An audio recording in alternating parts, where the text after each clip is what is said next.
Baiklah, kalau Anda membuka video ini, berarti Anda selain mendukung konten yang saya bikin, juga menganggap bahwa konten saya sebelumnya ketika membahas masalah partai-partai peserta pemilu 2024 itu menarik. Untuk itu saya ucapkan terima kasih. Dan tanpa banyak omong lagi, atau ini isinya omongan semua sih, tanpa panjang lebar, kita langsung saja pada bagian kedua. Kita mulai dengan partai dengan nomor urut 9, Partai Kebangkitan Nusantara atau PKN.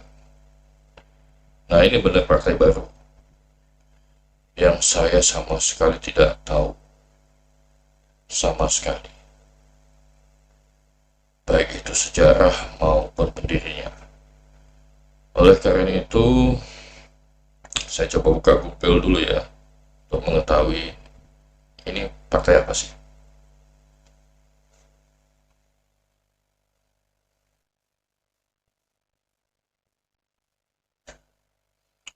Kalau dari yang saya baca di Google ini, partai ini sepertinya didirikan oleh Bapak Anas Urbaningrum ya, mantan pentolan Partai Demokrat kan, yang kemarin menjadi terpidana kasus korupsi.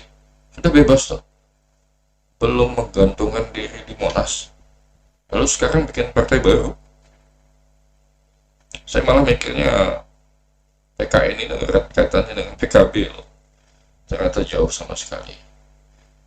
Ya, semoga saja Bapak Anas Urbaningrum dan kawan-kawannya, ini sepertinya barisan sakit hatinya Partai Demokrat kayaknya ya. Dari yang saya baca loh. Tentu saja saya bisa salah. Semoga saja Pak Anas Urbaningrum belajar dari kesalahan sebelumnya, menjadi lebih lihai kalau bisa. Kalaupun itu berhasil mendapatkan posisi yang penting di kekuasaan selanjutnya. Jangan sampai terjerat pada kasus yang sama atau melakukan hal yang sia-sia dengan partai ini hanya gara-gara untuk memuaskan nafsu syahwat politik semata. Sukses ya, Pak Anas. Partai dengan nomor urut 10, Partai Hati Nurani Rakyat, Hanura. Partai yang dulunya ini dimiliki oleh salah satu taipan pertambangan yang ada di Indonesia, Bapak Purnawirawan Jenderal Wiranto. Lalu sekarang kemudian dikuasai oleh salah satu pengusaha paling dikenal di tingkat nasional asal Kalimantan Barat, Bapak Osman Sabtaudang. Sehat Pak? Semoga sepak terjangnya Osman Sabtaudang ini di kancah dunia perpolitikan nasional itu sudah tidak usah diragukan lagi ya. Setiap presiden kayaknya tuh menghitung beliau sebagai tokoh pengusaha politik yang lihai. Namun kemudian untuk Partai Hanura sendiri bagaimana? Nah itu dia. Untuk di daerah tempat kelahirnya sendiri saja masih agak kesulitan ya. Hanura mendapatkan suara yang membuat mereka bisa menjadi bagian dari kekuasaan di pusat maupun daerah. Kita lihat saja sampai sejauh mana partai ini maupun Pak Oso sendiri bisa mampu bertahan dalam gelombang arus zaman dan juga arus waktu dan usia dari Pak Oso ini sendiri. Sekali lagi, sehat ya Pak Oso. Partai dengan nomor urut 11, Partai Garda Perubahan Indonesia atau Partai Garda. Ini juga sempat menjadi bagian dari perjalanan politik amatiran saya. Karena waktu saya hijrah ke Palangkaraya, saya sempat dekat dengan para petinggi partai ini di kota tersebut. Dan yang sayangnya, kesan mereka terhadap saya itu pada akhirnya menjadi jelek. Dan saya tidak akan sama sekali menyalahkan mereka. Karena memang waktu itu saya melakukan ketololan, kesalahan fatal. yang membuat mereka marah besar waktu itu. Saya sadari, saya maklumi. Saya minta maaf kepada Pak Ade, Surya, dan kawan-kawan. Namun sepertinya saat ini mereka tidak terlibat lagi ya dengan partai ini. Karena partai ini pun sendiri pada pemilihan sebelumnya ya bisa dihitung gagal. Bahkan setahu saya tidak lolos electoral threshold ya.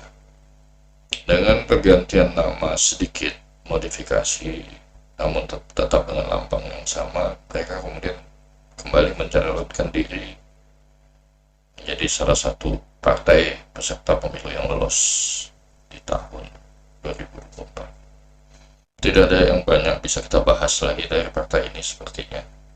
Saya yakin di seluruh penjuru permukaan bumi negara ini tidak ada yang yakin partai ini akan menjadi bagian yang penting dari kekuasaan yang akan datang, ya kan? Partai dengan nomor urut 12, Partai Amanat Nasional, PAN, partainya Pak Amin Rais, dulunya juga partainya almarhum bapak saya dulu, yang di awal-awal reformasi begitu fanatik dengan sosok Pak Amin Rais ini. Partai yang setelah jatuhnya Orde Baru dan mulainya era Orde Reformasi itu digadang-gadang akan menjadi sebagai partai yang besar. Namun kemudian hal itu hanya menjadi pepesan kosong belaka. Golkar yang waktu itu diprediksi akan binasa masih mendapatkan perolehan suara yang besar dan masih menjadi bagian dari partai penguasa. Sekarang PAN bisa dibilang partai semenjana ya, partai yang hanya menjadi pengekor penguasa saat ini, tidak lebih. Apalagi saat ini pendiri partai ini, Bapak Amin Rais, kembali membuat partai baru yang sudah saya bahas di video sebelumnya. Kehadiran partai barunya Pak Amin Rais ini sepertinya akan mempengaruhi perolehan suara dari partai PAN ini. Partai dengan nomor urut 13, Partai Bulan Bintang, partai yang dibuat oleh Yang Mulia Yusril Iza Mahendra, tokoh politik sekaligus pakar hukum yang paling disegani di negara ini. Setahu saya banyak produk-produk hukum ataupun undang-undang setelah pasca era reformasi itu kontribusi dari beliau ini. Jadi jangan pernah coba-coba mencoret Partai Bulan Bintang menjadi peserta pemilu.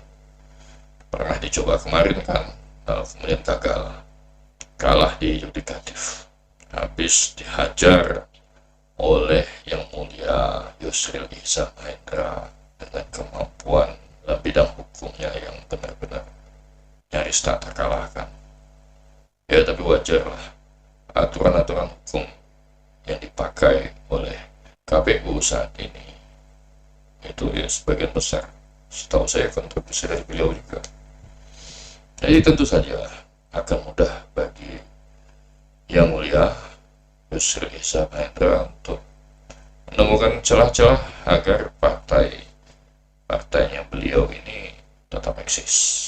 Namun keeksisan partai ini juga menjadi rancu karena kesannya partai ini cuma sekedar tempelan atau kayak iklan reklame doang. Beberapa kali gagal electoral threshold, mengganti nama partainya dari Partai Bulan Bintang menjadi Partai Bintang Bulan, lalu kembali lagi menjadi Partai Bulan Bintang. Yang sebenarnya itu apa sih sebenarnya? Wahai Yang Mulia Yusril Iza Mahendra, saya ingin tahu, apakah sekedar menjalankan kewajiban sebagai anak dari penuntulan Masyumi untuk alasan nostalgia sajakah? Karena selain nama beliau, kita tidak mengenal nama-nama lain dari partai ini. Partai ke-14, Partai Demokrat, partai yang sempat berkuasa 2 periode di era pemerintahan SBY, yang sekarang kemudian menjadi bulan-bulanan selalu dilanda kecemasan akibat dosa-dosa mereka di masa lalu yang sering dimanfaatkan oleh penguasa saat ini untuk menjadi pengalihan isu. Sekarang mereka habis-habisan untuk menjadikan anak dari Pak SBY yaitu AHY sebagai the next big thing. But no, for now ya, untuk sekarang. Tapi AHY masih muda, perjalanan karir politiknya masih terbentang jauh. Kalau dia bisa bermain cantik seperti bapaknya dan melakukan langkah-langkah yang tepat, sama sekali tidak menutup kemungkinan kelak ia akan menjadi orang yang penting di negara ini. Semangat Pak AHY, jangan mau cuma jadi wakilnya Pak Anies. Partai dengan nomor urut 15, Partai Solidaritas Indonesia, partai yang menurut saya pribadi tidak penting sama sekali, bagian dari kelompok penguasa saat ini, tapi lebih cocok kita melihatnya sesuai dengan meme yang sempat viral di sosial media, bahwa kesannya partai ini seperti lo tuh gak diajak sebenarnya.